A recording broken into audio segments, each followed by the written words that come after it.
assunto de hoje é perguntas e respostas, tudo sobre musicalização, esse mundo maravilhoso da alfabetização musical. Eu pedi para vocês fazerem uma pesquisa para mim. Tinha uma parte da pesquisa aqui que era perguntando para vocês qual a maior dificuldade desde o planejamento até a sua prática de aula de música. Então, o que eu pude perceber aqui nessas pesquisas e ao longo do tempo que eu trabalho com professores de música e que também foi alguma das minhas dificuldades, né? Então, tem várias perguntas aqui e hoje eu vou responder essas perguntas. Então, olha só, a live que eu acho que foi muito legal, que a gente falou sobre musicalização, o que ensinar. E essa é uma grande pergunta, porque olha só, quem acaba de sair da faculdade, acaba de fazer um curso de licenciatura em música, que é o que trabalha especificamente sobre dar aula de música, sobre o ramo da musicalização, um curso focado para a educação musical, quem faz a licenciatura, ainda assim, por mais que passe pelos estágios, por mais que estude todos os pedagogos, por mais que faça um TCC, acha que está saindo preparado, não sai completamente preparado. Por quê? Porque ele não tem quilometragem, a experiência falta. E isso não é só com o ramo de música, gente, é qualquer área. Até o médico que acabou de fazer residência, ele vai começar a trabalhar a medicina dele, ele ainda não está maduro ainda, ele não tem quilometragem. E essa questão de quilometragem, de experiência de trabalho, não tem jeito. Por mais que você faça a melhor faculdade do mundo, por mais que você seja o melhor aluno do mundo, falta uma coisa que só o tempo ele pode te dar, que é a experiência. Nem tudo que você estuda na faculdade, que você coloca em prática nos estágios, é o que acontece na sala de aula, quando você vai enfrentar ali a realidade mesmo, que eu gosto de chamar de campo de batalha. Eu fiz um post aqui um tempo atrás, bem assim era o post, o que eu queria que tivesse me dito quando eu comecei a dar aula de musicalização, dar aula de música, coisa que eu queria que tivessem me falado e que ninguém me falou, que eu tive que aprender assim no peito, na raça. E hoje eu tenho a oportunidade de falar aqui pra vocês. A grande maravilha da internet, de eu poder estar falando de musicalização aqui com vocês, é porque aqui eu consigo democratizar o assunto que é acadêmico. Muitas vezes que a gente tá na faculdade, né, tem aqueles assuntos que são muito acadêmicos, e aí a gente às vezes fica um pouco com vergonha, né, de pôr nosso ponto de vista, e tem muita coisa que fica muito distante da nossa realidade, da nossa prática, mas aqui na internet a gente tem essa facilidade de democratizar o ensino, de ensinar através do online, e isso é maravilhoso. O que eu falo pra vocês é, quando a gente vai pro campo de batalha, meu Deus, agora, o que eu vou ensinar? E por que a gente tem esse tipo de dúvida? Primeira coisa, o ensino de música ainda, na maior parte das escolas, não foi sistematizado. Por mais que a gente tenha BNCC, por mais que algumas escolas tenham material didático, mas o que é a maioria? O que é o que acontece mesmo? As escolas não têm material didático, a gente que tem que produzir, comprar, ou seja, o famoso se vira nos 30, não é sistematizado o que a gente precisa trabalhar, por mais que a gente tenha a BNCC. A BNCC, ela é só um direcionamento, ela é só um documento para poder listar lá mais ou menos o que é que a gente trabalha. Só que na BNCC, como não foi músico que escreveu, como não foi educador musical que escreveu, a gente trabalha muito mais do que aquilo que tem lá na BNCC. E aí, às vezes, a gente cai nessa, sabe, fica achando assim, que o que você tem que trabalhar, o que tá escrito lá, e a BNCC é um currículo, é um planejamento, e não é isso. Eu acho que já ficou muito claro, eu já falei muito isso daqui pra vocês. Se ainda não ficou muito claro, é o seguinte, uma pergunta que sempre me fazem. Di, como é que eu entendo a BNCC? Me explica de uma forma prática como entender a BNCC. Então eu explico assim, ó. Você quer saber entender a BNCC de um jeito muito prático? É o seguinte, BNCC é igual ao CPF, o seu CPF. Pensa aí no número do seu CPF. O seu CPF é apenas um cadastro. Não é verdade? O seu CPF fala do que você gosta, conta a sua história. O seu CPF diz a sua formação, nada disso. O CPF é apenas um cadastro que você tem, é apenas um número. E a BNCC é a mesma coisa. A BNCC é apenas um cadastro, tem um código lá, alfanumérico, que dá algumas informações sobre o que você precisa trabalhar na sala de aula, mas não é necessariamente o que você trabalha. Igual o teu CPF. O teu CPF te dá algumas informações sobre você, seu nome completo, talvez filiação, pai e mãe, de onde você nasceu e nada mais. A sua essência não tá no teu CPF, não é verdade? A mesma coisa, a essência da aula de música não está na BNCC. Então a gente não precisa ter medo. É um código alfanumérico que a gente precisa ter o domínio dele, que a gente precisa colocar lá, porque é uma questão burocrática para na hora de você fazer o teu planejamento. É uma segurança para você e para a escola. É uma questão de organização também para sistematizar o que você está dando na sua aula, para ter um documento para dizer, olha, o professor aqui nessa aula, ele fez isso, entendeu? Isso é importante você ter essa parceria clara com a tua coordenadora, com a tua escola, mas não fique preso, tá? Não fique preso à BNCC. Eu quero deixar claro pra você nessa noite que a BNCC não é o planejamento de música, certo? É apenas um código que descreve de uma forma bem genérica um pouco do que a gente trabalha na sala de aula. É só um pouquinho da profundidade, da maravilhosidade que a gente entrega para os nossos alunos, tá? Então, parte daí. Então, a dúvida é, o que eu vou ensinar, né, na aula de música, na musicalização, o que eu vou ensinar? Então, o primeiro obstáculo que se tem é o medo da BNCC. Então, eu já tirei esse obstáculo de você, não precisa ter medo, já expliquei. Agora, a outra forma é, por que a gente tem, nossa, o que eu vou ensinar? Hoje eu vou levar uma atividade bacana, mas e amanhã? E na semana que vem? Como é que faz, né? Quando a gente faz um curso de pedagogia, eu não sou pedagoga, tá? Sou formada em licenciatura em música, minha área é educação musical mesmo. Mas, dentro do meu curso de licenciatura, a gente faz diversas matérias de pedagogia. Então, a gente passa lá, a gente aprende a OAB, que é a Organização da Educação Brasileira, a gente passa aí um semestre inteirinho trabalhando. Você vai trabalhar todos os pedagogos, o Vygotsky, o Piaget, o Vallon. Então, a gente trabalha todas as etapas do desenvolvimento da criança, da aprendizagem da criança. A gente trabalha o curso de licenciatura em música, como ele é a parte de educação, ele passa por todas essas etapas. E esse curso, ele é muito maravilhoso justamente por isso, porque ele nos dá a base para poder trabalhar com as crianças. É lógico que a pedagogia vai mais a fundo, né, que trabalha mais profundamente, mas o curso de licenciatura também dá essa base bem bacana pra gente, tá? Nem são todos os cursos, tá? Nem são todas as universidades que oferecem pelo menos uma matéria de musicalização. Mas eu sei que faz parte da grade curricular de muitas universidades, pelo menos um semestrezinho ter ali uma disciplina de música, de musicalização. Já começa a dar uma base, né? Pra gente trabalhar, já não entra tão cru. E o que é muito bacana também. Voltando, que eu tava falando pra vocês. Então, as escolas, elas não têm um sistema, não tem, pouquíssimas têm uma grade do que você trabalhar anualmente na música, que entrega isso pro professor. Olha, professor, você vai trabalhar assim, assim, assim, você vai trabalhar com a educação infantil, vai trabalhar desse jeito, né, com o ensino fundamental desse jeito. Há algumas escolas que têm música no ensino fundamental 2, deveria ter todas as escolas, porque tá lá na BNCC, tá? A música também está no fundamental 2, tá? Que é do 6º ao 9º, não são todas as escolas, mas algumas têm. Deveria ter isso muito claro pra gente, um material didático, né? Mas não tem, a maioria não tem. Então, a gente precisa ter muito claro como trabalhar. Outra coisa que a gente trabalhou também essa semana, deixa eu mostrar pra vocês, vou pegar aqui rapidinho. Construímos aqui, foram o quê? Foram esses chocalhos. A gente fez um tutorial aqui ao vivo com vocês de chocalhos e aí eu trabalhei alguns materiais diferentes para a gente trabalhar timbre. Qual o instrumento que não pode faltar na aula de musicalização? Vocês colocaram aqui, não pode faltar o ukulele ou ukulele, nunca sei qual é a pronúncia certa. Não pode faltar violão, não pode faltar teclado, tem gente que falou assim, não pode faltar voz, não pode faltar o corpo. Qual que não pode faltar, gente? Na minha opinião, e eu expliquei para vocês que não pode faltar na aula de musicalização, porque é fácil de fazer, você pode, se você for comprar, ele é um pouco mais barato, não é o mais barato, mas ele tem um custo mais baixo, você pode fazer de vários instrumentos, e o que eu acho mais interessante que eu falo, é isso que me segura pra falar pra vocês por que não pode faltar, porque ele é fácil de tirar som, tá? Então você pode trabalhar com todas as idades. E esse daqui eu ensinei a fazer com essa embalagenzinha aqui de lembrancinha de festa. Você já foi em festa que tem as lembrancinhas assim que eles colocam aqui dentro M&M's ou balinha, docinho? Então eu comprei, gente, vieram 12 dessas daqui, ó. Né, vieram 12 dessas, bem baratinho, eu paguei R$5,60. E aí aqui dentro eu coloquei os materiais, que eu falei que é o recheio. Falei uma música, né, que dá pra fazer, porque a música é o chique chique. Cadê meu relógio que eu botei no chão? Cadê meu relógio que eu botei no chão? Fazer chique chique com ele na mão. Fazer chique chique com ele na mão. Tem essa música, chique chique, não tem nome, não tem nome o autor, é anônimo. Tem um vídeo na palavra cantada.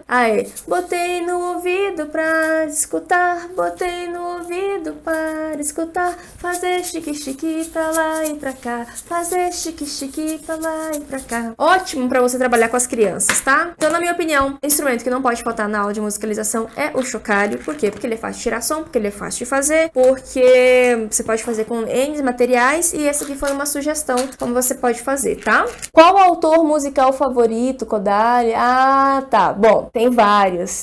lugares. Eu gosto muito do Orff, porque eu gosto muito das atividades rítmicas, eu gosto da proposta dele, de pegar músicas simples, sabe? Músicas bem marcadas ritmicamente, para poder trabalhar bastante o corpo, lateralidade. Porque assim, o Dalcroze, o Kodály e o Orff, os três, e o Willems também, são todos mais ou menos da mesma época, né? Então assim, eles têm uma linguagem bem próxima, apesar de ter as suas particularidades. Por exemplo, o Dalcroze, ele é o cara do movimento, de você sentir a música com o corpo, de fazer essas relações. O Kodály já é o cara do cantar, de trabalhar com música de roda, com músicas folclóricas, e também ele fez o manosolfo, a questão de solfejo, né? O Willems já é a questão mais de ouvir, né? Da questão da apreciação musical, de trabalhar esse refinamento sonoro. Então ele trabalhava muito a questão dos sininhos, né? Porque o Willems, ele fez uma pesquisa e ele descobriu que em várias nacionalidades do mundo todo, se você consegue achar um instrumento em comum que tem todas as nacionalidades, é o sino. Então ele trabalhou muito a questão do sino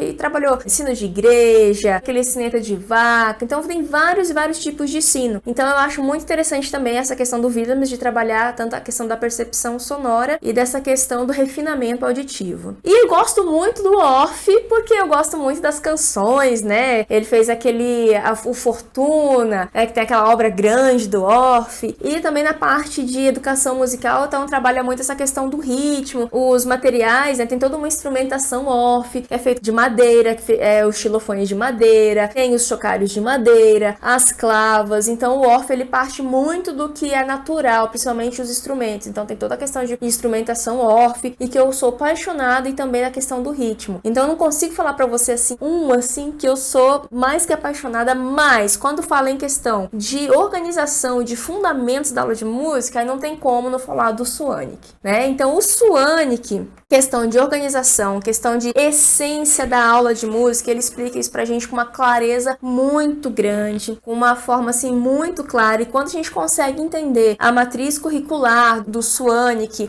e quando a gente entende de onde saem esses materiais sonoros que eu falo muito pra vocês aqui, questão de organização da aula de música, como é que eu tenho que pensar em uma atividade, por que às vezes vocês têm tanta dificuldade de pensar numa atividade de música, de elaborar, é porque você não entendeu ainda de onde parte os conteúdos. E é por isso que eu falo pra vocês, é muito baseado no Suanik isso, eu estudo bastante o Suanik. Então é muito baseado que tudo parte da música, tudo tem que ser a música é o mais importante, a música é o principal elemento da nossa aula, a gente dá aula é disso. Então se você consegue entender muito bem os materiais sonoros que estão contidos ali dentro da música que você está levando, e é por isso que o repertório é tão importante. E aí você tem uma noção, você tem os fundamentos da aula de música, você tem os materiais sonoros, você consegue extrair tudo isso e você consegue entender muito bem quais são os fundamentos de uma aula de música. Falei de todo mundo e não falei nada, né? Mas eu quero falar é que eu sou apaixonada por todos eles, que eu uso muito de todos esses pedagogos, porque eu estudo bastante, e aí você vai criando, você vai elaborando a sua própria metodologia, a sua própria didática, como você ensina, a forma que você ensina. Por isso que é muito importante, gente, a gente estudar. A gente não pode parar de pesquisar, não pode parar de estudar. Tem uma live que eu fiz aqui, já tem um tempo, que é, se não me engano, o nome da live é Onde Eu Acho que é Onde Eu Procuro, que eu listei pra vocês todos os sites, todas as organizações, desde a ABEM,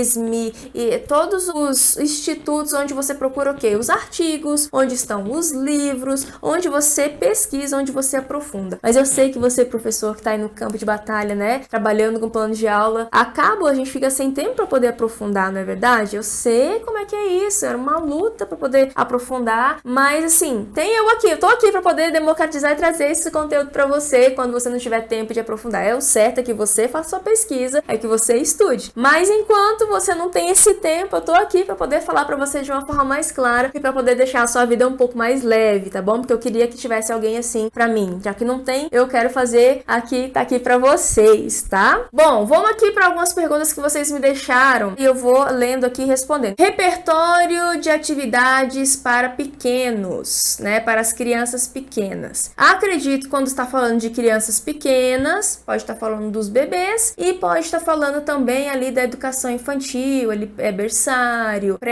aí pré-1, pré-2, pré-3, Vamos lá, é o seguinte. O que eu posso falar para vocês de material para vocês trabalhar essas crianças pequenininhas, tá? O que você não precisa fazer, o que você não precisa consultar, que às vezes é o mais fácil de consultar, que você acha que isso vai chamar a atenção das suas crianças. Não precisa recorrer a esses repertórios, a essas músicas que fazem sucesso aí na mídia, no YouTube, de músicas infantis. Eu vou falar, gente, é a Galinha Pintadinha. Não consigo, não, eu vou falar, tá bom? É a Galinha Pintadinha. Eu não sou contra a Galinha Pintadinha, nem as músicas da Galinha Pintadinha. Não sou contra, acho essas músicas fofas, acho lindinhas e acho fofas. Mas eu acho músicas que são muito simples pra gente ensinar aula de música com essas músicas infantis. Aí você vai falar assim, Gi, mas são as músicas que as crianças gostam. Quando eu coloco uma Galinha Pintadinha, as crianças interagem mais, elas ficam mais felizes, é mais fácil. Eu sei que é assim mesmo. Você leva a sua música, as crianças falam assim, ai professora, que música chata, nem na moral, né? Aí você coloca uma Galinha Pintadinha, pronto. As crianças ficaram felizes. Mas deixa eu te falar uma coisa, prof. Deixa eu te falar uma coisa muito séria pra você. É claro que a gente quer ter o amor das crianças. É lógico, todo professor quer ter o amor das crianças. A gente quer ter a atenção das crianças, sim, a gente quer ter atenção. A gente quer que as crianças, elas interajam com a aula que a gente leva, claro, com certeza. Mas, pensa comigo, em alguns momentos a gente não fica refém do que as crianças querem.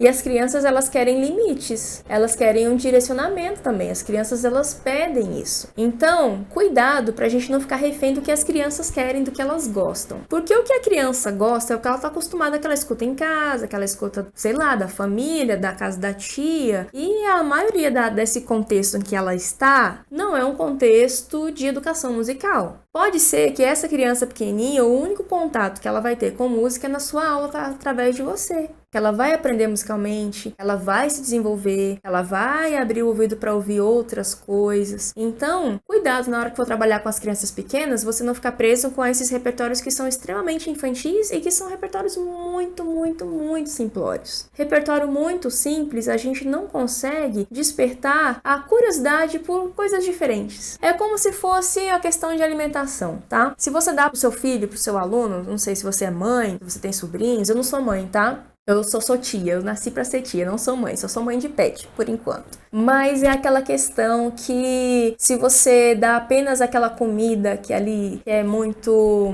Se você dá apenas a bolacha recheada ou o biscoito recheado, na hora que você vai dar uma comida mais nutritiva, não vai querer, né? Porque tá acostumado com aquele sabor ali que é ultra condimentado, que é ultra processado, que é super doce. Então o paladar, ele tá o quê? Tá acostumado com aquele tipo de comida.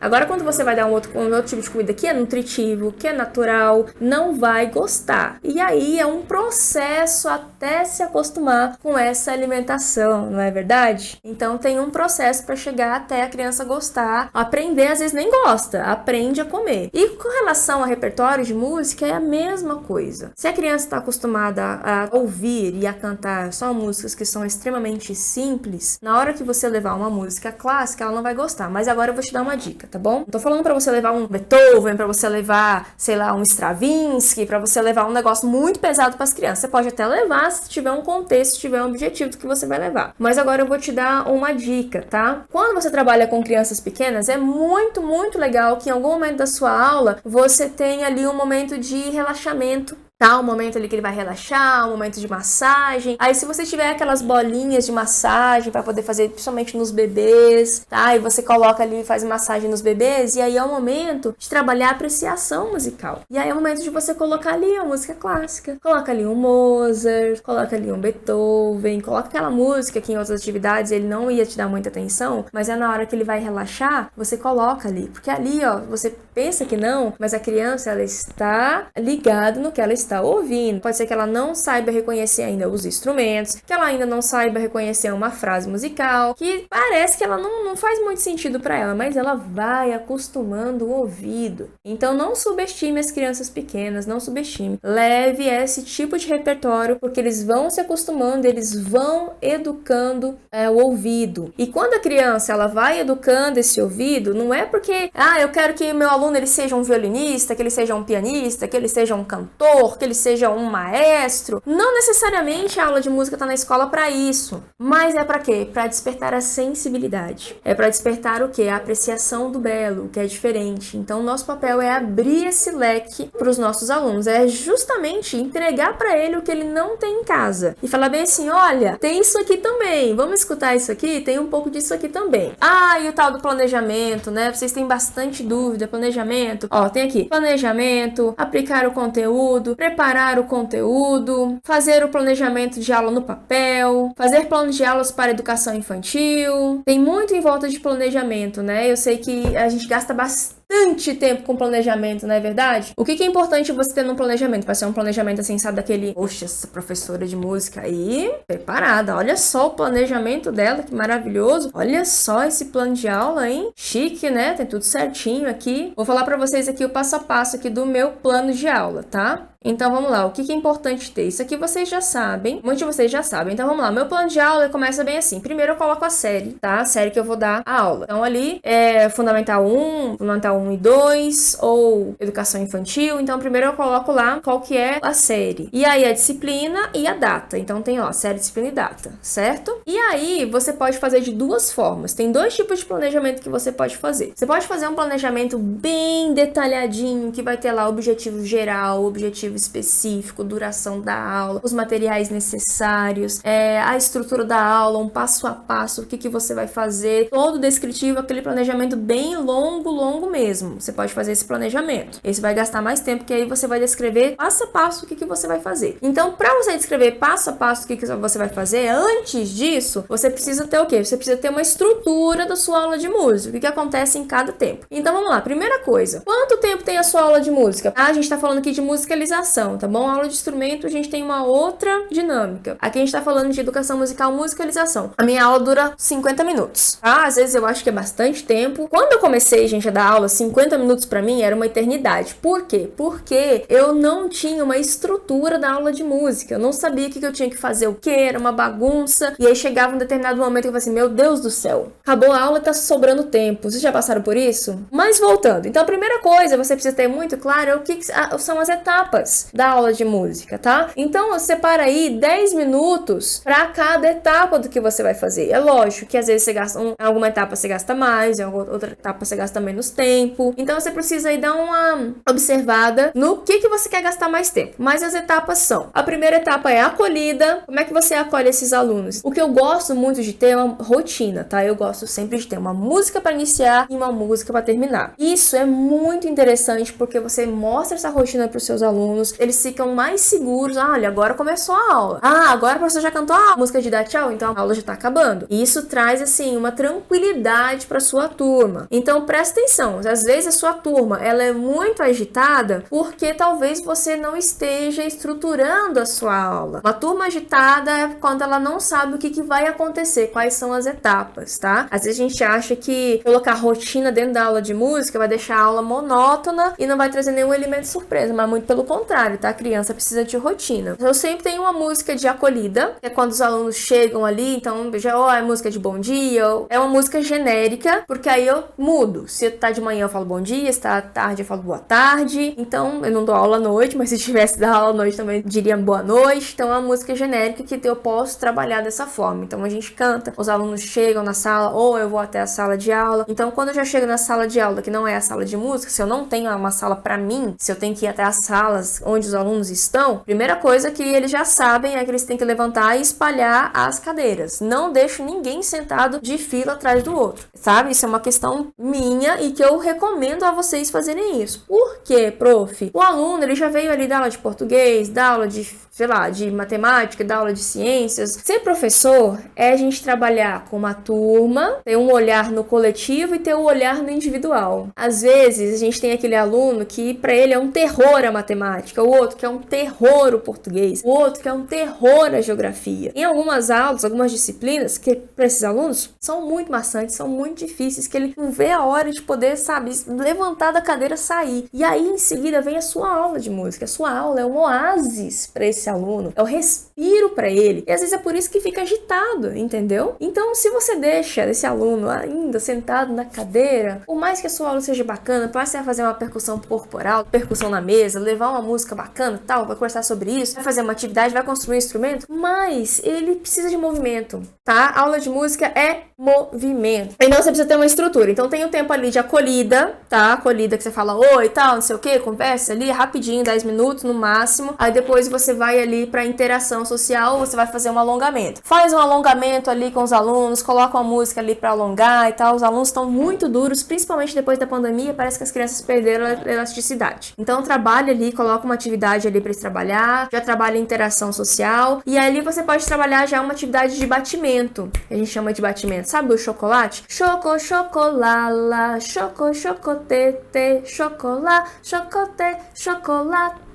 Faz um batimento, né? Que a gente trabalha muito com palma. Então já trabalha isso daí, já trabalha interação social, já vai mais 10 minutos ali, já foi. E aí você já coloca ali pro objetivo da sua aula, já faz um gancho da interação social com o que você quer ensinar. Não sei o que você vai ensinar. Se você vai querer trabalhar a percepção, se você vai querer trabalhar ritmo, o que você vai querer trabalhar? Vai querer trabalhar frase, vai querer trabalhar construção de instrumento, vai trabalhar timbre, vai trabalhar história cantada, vai trabalhar uma composição, não sei o que você vai trabalhar. Mas aí gasta ali os 10, 15 minutos porque é o objetivo da aula. E ali depois do objetivo da aula, você já vai pro fechamento da aula. Pronto, já vai pra parte final. Lembra o que foi feito, se for no caso, relembra, refaz aquela atividade, mas agora traz uma proposta diferente, sabe? Dá ali uma sugestão de deixar um pouco mais difícil, coloca um desafio, e aí você fecha a aula. Quando você fechou a aula, passou tão rápido que os alunos vão falar assim, prof, mas já acabou, entendeu? Foram ali os 50 minutos bem facinho, bem rapidinho, tá? Eu tenho música de acolhida, né? O que aconteceu? Depois de um tempo, vendo a necessidade da sala de aula, eu comecei a compor as minhas próprias músicas. Então eu tenho músicas de acolhida, tenho música de despedida, mas eu tenho material que ele é exclusivo para isso, tá? Então daqui a uns tempos vocês vão poder ter acesso a esse material. Por enquanto não. Mas eu vou deixar uma sugestão aqui que é eu gosto muito, antes de ter as minhas músicas, eu usava muito essas músicas dele. Eu vou deixar aqui para vocês procurarem um Caixola Musical. Caixola Musical, se vocês não seguem ainda, elas têm músicas maravilhosas que dá pra vocês trabalhar de acolhida e de despedida. E também tem o Marcelo Serralva. Antes de conhecer as músicas da Caixola Musical, eu usava muitas músicas do Marcelo Serralva. Aí depois eu comecei a usar da Caixola Musical. E aí depois eu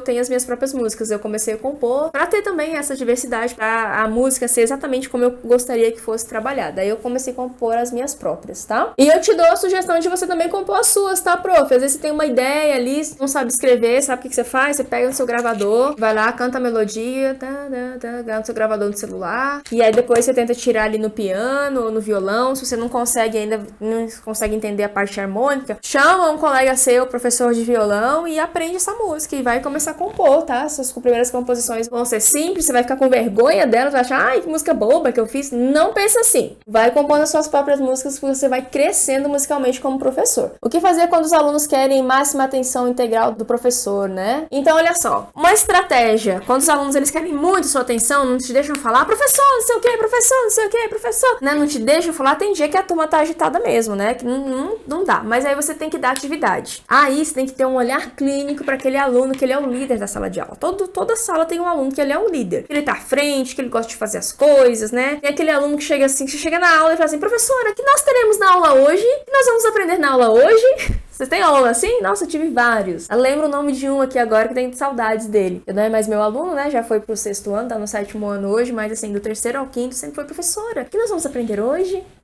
Então é o aluno que gosta de estar à frente. Então fica de olho nesse aluno que gosta de estar à frente, ou aquele aluno que é levado, que tá sempre conversando com o outro. Dá trabalho pra esse menino. E aí, o que você pode trabalhar? Grupos. Divide a sala em grupos. Você ensina uma atividade simples. Pode ser a música do Clap Clap Song e divide em grupos a sala. Então, olha só, essa parte aqui, esse grupo aqui agora vai fazer a parte do tambor. Tá. Essa parte aqui desse pessoal aqui desse próximo vai fazer o triângulo. Eu não sei o que você vai trabalhar, entendeu? Mas se você dividir a sua turma em grupos e essa aula ser dinâmica ali, ó, pronto. Tá dividido em grupo, a atenção tá no grupo, porque eles têm que executar uma tarefa ou uma atividade, e aí você consegue ir intermediando e desenvolvendo a sua aula sem que seja necessário, assim, o aluno ficar te sugando, né, querendo muito, muito, muito a sua atenção o tempo inteiro, tá? Músicas atuais. Músicas atuais, vocês querem muito sugestão de repertório, né? O que não dá pra... Não é que não dá, o que já ficou batido é trabalhar asa branca.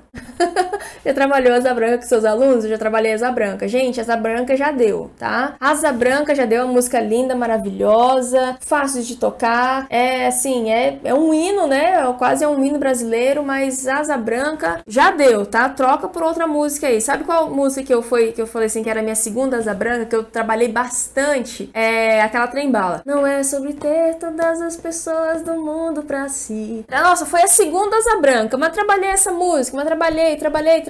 Outra música também que é a segunda asa branca é Eu Sem Você, né? Eu não existo longe de você, a solidão é meu pior castigo. Também, essa aí já trabalhei bastante. Então a gente pode procurar uns outros tipos de repertório aí, gente, pra poder diversificar, tá? Ó, o que precisa ter pro seu planejamento ficar maravilhoso? Objetivo geral, tá? Escreve lá o que você quer naquela aula, o objetivo daquela aula, o que quer. E aí você descreve lá o que você vai precisar para poder desempenhar aquele seu objetivo. Por exemplo, aqui, nesse daqui, o meu objetivo geral era trabalhar as 4 propriedades sonoras, que são os materiais sonoros, né? Timbre, altura, duração, por meio do quê? Da percepção. E aí aqui eu coloquei o código da BNCC, que na minha aula era para educação, ensino fundamental, primeiro ao quinto ano, artes, e aquele número de série 14, isso aqui era habilidade. Mas o foco seria o quê? Apreciação musical, isso que eu ia trabalhar. E aí tá aqui os materiais necessários, que eu ia trabalhar flauta de êmbolo,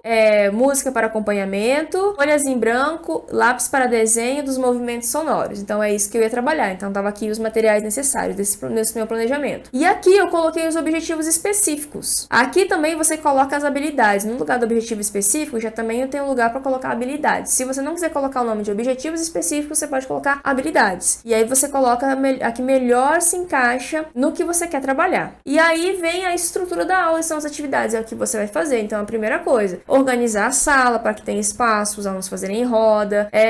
Aí passo a passo do que você vai fazer durante a sua aula, tá? Esse planejamento que eu tô falando para você é um planejamento focado no objetivo da aula. Agora, se você fizer um planejamento mais robusto, aí você tem que colocar todas as etapas, o que você vai fazer, vai ficar quase uma sequência didática, tá? Só que a sequência didática é um pouquinho diferente. E aí você vai colocar tudo que você vai fazer no começo, qual música você vai colocar, é um planejamento bem mais detalhado. Aí você precisa conversar com a sua coordenadora se é esse tipo de planejamento um pouco mais robusto que ela espera de você e que a sua escola espera de você. Se não, você pode fazer um planejamento um pouco mais simplificado, assim, bem entre aspas, ele é mais focado no objetivo da aula. Então tem esses dois tipos de planejamento que aí você precisa conversar com a sua coordenadora o que ela quer e que é melhor para a escola e para você também. Não é difícil, é porque o outro ele é mais descritivo e o que é focado mais no objetivo da aula, ele é um pouco mais fácil de você fazer, ele é um pouco mais prático, né? Mas gente, planejamento dá trabalho mesmo, tá? Fazer ele dá trabalho mesmo, não tem muito para onde correr não, depois a gente pega o jeito. Mas se você tiver um esqueleto, como otimizar? Se você tiver um esqueleto de um planejamento, aí fica mais fácil, depois você só vai trocando o que você vai fazendo e aí você não precisa escrever do zero, né? Então você precisa ter um esqueleto bonitinho, um arquivo para depois você só ir mudando. Muito obrigada pela participação de vocês. Tchau!